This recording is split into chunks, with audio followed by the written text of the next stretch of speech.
नमस्कार, जय माता दी मित्रों। आप सभी का मेरे नए यूट्यूब चैनल चमत्कार को नमस्कार है पर स्वागत है। मित्रों, ये मेरा पहला यूट्यूब वीडियो है जिसमें मैं आपके लिए हिमाचल प्रदेश के 5 शक्तिपीठ और 1 ज्योतिर्लिंग, साथ ही आनंदपुर साहिब और अमृतसर गोल्डन टेम्पल की मेरी यात्रा का संपूर्ण अनुभव आपके साथ साझा करूँगा, जिसमें मैं आपको बताऊँगा कि इस यात्रा की शुरुआत हमने कहाँ से की, कितना समय और खर्च इसमें लगने वाला है और कहाँ हमें रुकना है, एवं सभी शक्तिपीठ, देवी मंदिर का इतिहास इत्यादि की संपूर्ण जानकारी मैं आपको इस वीडियो के माध्यम से दूंगा। तो आइए शुरू करते हैं। मित्रों, हिमाचल प्रदेश उत्तरी भारत का एक राज्य है जो अपनी प्राकृतिक सुंदरता, समृद्ध संस्कृति और आध्यात्मिक विरासत के लिए जाना जाता है।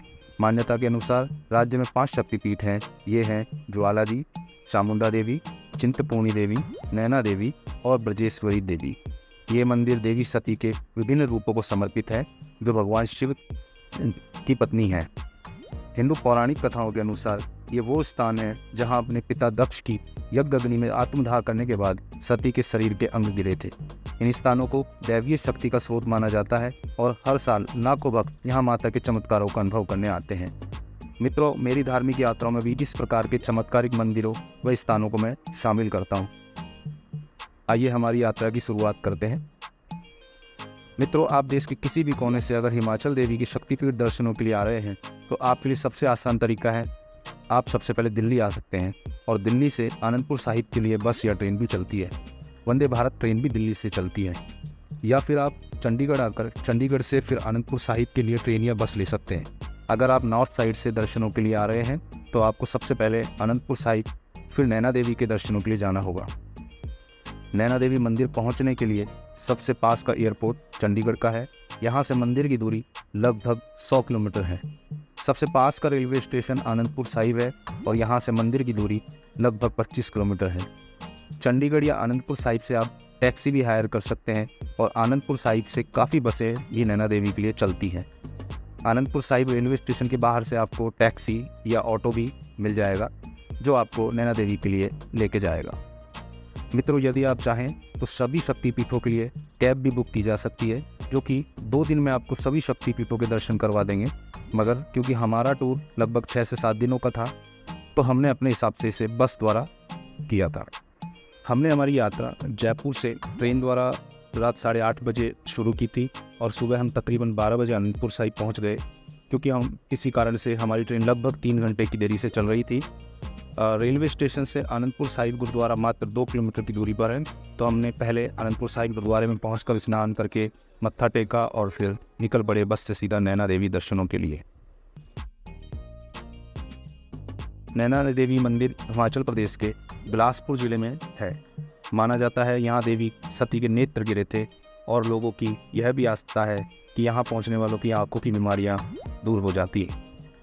मंदिर तक पहुंचने के लिए बस द्वारा पहाड़ की कठिन चढ़ाई के बाद आप पहाड़ी पर बने बस स्टैंड से मंदिर तक पहुंचने के लिए रोप वे भी ले सकते हैं, जिसका किराया प्रति व्यक्ति 190 रुपये है।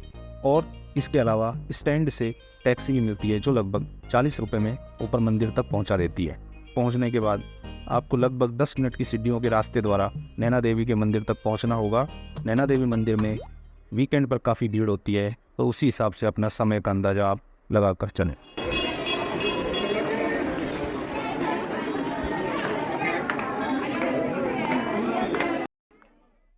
हमें नैना देवी दर्शनों में लगभग 1 से 1.5 घंटे का समय लगा। मंदिर में दर्शन करने के बाद यदि आप चाहें तो वहाँ रुक सकते हैं, क्योंकि वहाँ पर काफ़ी धर्मशाला और होटल्स भी हैं, लेकिन होटल वहाँ पे काफ़ी कॉस्टली हैं। या फिर अगर आप चाहें तो वहाँ से चिंतपूर्णी माता के दर्शनों के लिए भी निकला जा सकता है, जिसकी बस आपको नीचे बस स्टैंड से मिल जाएगी और ये लगभग 110 किलोमीटर की दूरी पर स्थित है। हमने हमारी यात्रा में नैना देवी के दर्शनों के बाद, क्योंकि हम काफ़ी लेट हो गए थे, इसलिए आनंदपुर साहिब में नाइट स्टे किया था।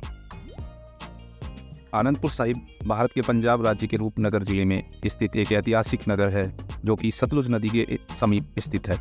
आनंदपुर साहिब सिख धर्म के सबसे पवित्र स्थानों में से एक है। यहाँ 2 अंतिम सिख गुरु श्री तेग बहादुर जी और श्री गुरु गोविंद सिंह जी रहे थे और यहीं सन 1699 में गुरु गोविंद सिंह ने खालसा पंथ की स्थापना करी थी। आनंदपुर साहिब में खाने के लिए अच्छे रेस्टोरेंट अवेलेबल हैं और प्रसाद के रूप में गुरुद्वारे में लंगर की व्यवस्था भी है। इसके अलावा रात को रुकने के लिए भी यहाँ पर काफ़ी अच्छे होटल्स हैं और अगर आप चाहें तो वहाँ पर गुरुद्वारे में रुकने के लिए कमरे भी मिल जाते हैं। आनंदपुर साहिब में गुरुद्वारों में कमरों के लिए 200 रुपये सिक्योरिटी जमा करके आप कमरा बुक कर सकते हैं। ये सिक्योरिटी आपकी रिफंडेबल है। और इसके अलावा यहाँ पर कई और भी गुरुद्वारा है, जिनमें से एक किला गुरुद्वारा है जहाँ पे हमने 100 रुपये में कमरा लिया था, जो कि बजट के हिसाब से काफ़ी अच्छा कमरा है। हमने हमारा कमरा यहाँ पे बुक करवाया हुआ था, जो कि हमने नैना देवी के दर्शनों के लिए जाते वक्त ही बुक करवाया था। और हमारी सलाह में, यदि आप आनंदपुर साहिब गुरुद्वारा से ही नैना देवी के दर्शनों के लिए जा रहे हैं और यदि आपको रात में रुकने की वहाँ संभावना लगती है, तो आप पहले से ही अपना कमरा जाते समय ही बुक करवा कर जाएं, क्योंकि वीकेंड पर वहाँ पर काफ़ी भीड़ हो सकती है। आनंदपुर साहिब में रात्रि विश्राम के बाद दूसरे दिन हमने हमारी यात्रा के अगले पड़ाव के लिए, जो कि माता चिंतपूर्णी दर्शनों के लिए ट्रेन द्वारा सफ़र शुरू किया। आनंदपुर साहिब से चिंतपूर्णी जाने के लिए आपको अंदौरा स्टेशन के लिए टिकट लेना होगा। या आप ऊना स्टेशन तक भी टिकट ले सकते हैं, या फिर बस द्वारा अपनी यात्रा शुरू कर सकते हैं। ट्रेन से तकरीबन 1.5 घंटे का सफ़र है और अंदौरा स्टेशन से चिंतपूर्णी के मंदिर के लिए स्टेशन से आपको बाहर और ऑटो मिल जाएंगे, जो कि आपको बाईपास स्टैंड तक ड्रॉप कर देंगे, जिसका किराया प्रति व्यक्ति 20 रुपये है। बस स्टैंड से चिंतपूर्णी मात्र 20 किलोमीटर की दूरी पर है। चिंतपूर्णी धाम भारत के हिमाचल प्रदेश राज्य के ऊना जिले में एक महत्वपूर्ण हिंदू तीर्थ स्थल है। ये 51 शक्तिपीठों में से एक है। यहाँ पर माता सती के चरण गिरे थे। इस स्थान पर प्रकृति का सुंदर दृश्य देखने को मिल जाता है। यात्रा मार्ग में बहुत सारे मनमोहक दृश्य यात्रियों का मन मोह लेते हैं और उन पर एक अमिट छाप छोड़ देते हैं। यहाँ पर आकर माता के भक्तों को आध्यात्मिक आनंद की प्राप्ति होती है और समस्त चिंताओं का नाश होता है। लगभग 1.5 से 2 घंटे बस के सफ़र के बाद में बस ने हमें पहुँचा दिया चिंतपूर्णी धाम। बस स्टैंड से मंदिर की दूरी लगभग 1.5 किलोमीटर है और उस दिन वीकेंड होने की वजह से मंदिर में काफ़ी भीड़ थी, तो हमें बस स्टैंड से थोड़ी दूर चलने के बाद ही लाइन में लगना पड़ा था और लगभग 4 से 5 घंटे में चिंतपूर्णी माता के दर्शनों के लिए हमारा समय लगा था। चिंतपूर्णी माता के दर्शनों के लिए VIP लाइन की सुविधा भी उपलब्ध है, जिसका चार्ज 1100 रुपये प्रति व्यक्ति है। चिंतपूर्णी मंदिर पहुंचने के लिए हमें 10 से 15 मिनट की सीढ़ियाँ भी चढ़नी पड़ती है और उसके बाद में मंदिर से माता के दर्शनों के लिए पहुंचा जा सकता है।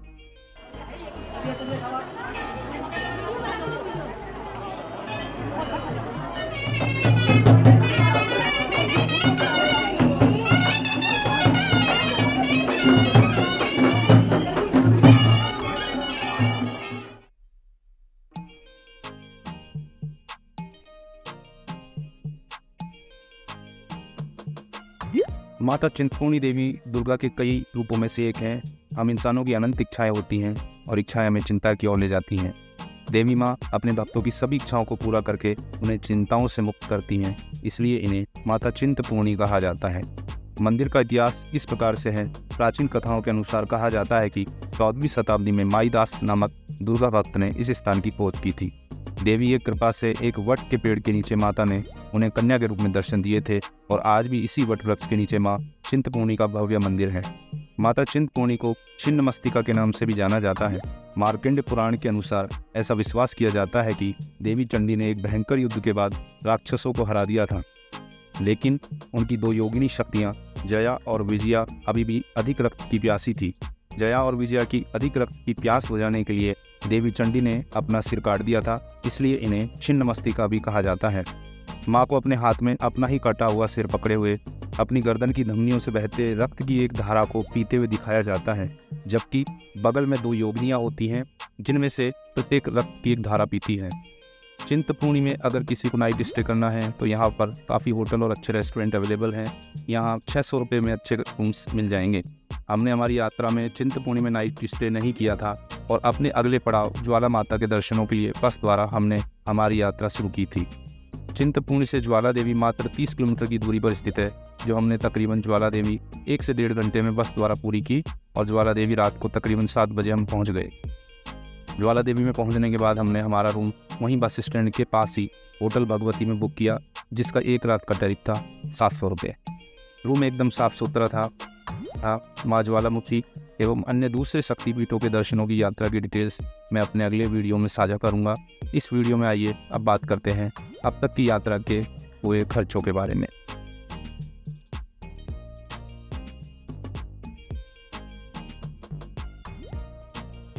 मित्रों, शक्तिपीठ यात्रा के संपूर्ण खर्चों का डिटेल्स 2 व्यक्तियों का है, जिनमें ट्रेन, बस एवं ऑटो और होटल्स का खर्चा शामिल है। इसमें मैंने खाने का खर्चा शामिल नहीं किया है, जो कि व्यक्ति विशेष हो सकता है। यहाँ जयपुर से चलकर आनंदपुर साहिब, नैना देवी, चिंतपूर्णी देवी और 2 नाइट स्टे के बाद 2 व्यक्तियों का टोटल खर्च जो आया है वो है 2270 रुपये, 2270 रुपीज़। मित्रों, ये मेरा यूट्यूब पर पहला वीडियो है। इसमें हो सकता है कि कुछ कमियां रह गई हो या फिर आपके कुछ सवाल या सुझाव हो, तो आप कमेंट्स के रूप में मुझे ज़रूर बताएं। मैं उन्हें अपने अगले वीडियो में ज़रूर शामिल करूंगा। और यदि वीडियो की जानकारी आपको अच्छी लगी हो तो चैनल को सब्सक्राइब और लाइक और शेयर करें, ताकि अधिक से अधिक लोगों तक अच्छी जानकारी पहुंच सके। इस वीडियो में बस इतना ही। जय माता दी मित्रों।